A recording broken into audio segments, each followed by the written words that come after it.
புரட்சித் தலைவர் எம்ஜிஆர் அவர்கள் ஏழைகள், சக கலைஞர்கள் என பலருக்கு பல தடவை உதவிகள் செய்திருக்கிறார். அந்த வள்ளலுக்கே ஒரு சமயம் ஒருவர் தேடி போய் உதவி செய்தார். அவர் எம்ஜிஆரால் அடையாளம் காட்டப்பட்ட நடிகர். எம்ஜிஆர் அவர்களை வைத்து தாவரிசையில் படங்களை தயாரித்த சின்னப்பா தேவர் தான் அவர். 1966இல் எம்ஜிஆர் அவர்கள் குண்டடிப்பட்டு மருத்துவமனையில் சிகிச்சை பெற்று வந்த நேரம் எம்ஜிஆர் அவர்களின் உடல்நிலை, அரசியல் எதிர்காலம், திரைப்பட எதிர்காலம் குறித்து ஒவ்வொரு விதமாக ஒவ்வொருவரும் பேசி கொண்டிருந்த சூழ்நிலை. அப்போது தமிழ்நாட்டின் முதலமைச்சராக பக்தவாச்சலம் இருந்தார்.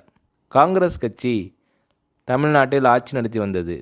மருத்துவமனையில் எம்ஜிஆர் அவர்களை பார்க்க வருகிறவர்களை போலீஸ் கண்காணித்து வந்த நேரம், தனக்கு ஒரு காலத்தில் உதவிய எம்ஜிஆர் அவர்களை சின்னப்பா தேவர் அடிக்கடி மருத்துவமனையில் சென்று பார்த்து எம்ஜிஆர் அவர்களின் நெற்றியில் திருநீர் பூசி ஆறுதல் கூறி வந்தார்.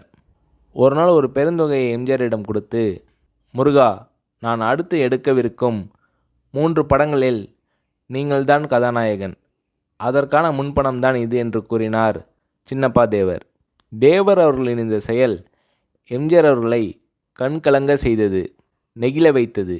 இதனால் உணர்ச்சி வசப்பட்ட எம்ஜிஆர் தேவர் அவர்களை கட்டிப்பிடித்து நன்றி கூறினார்.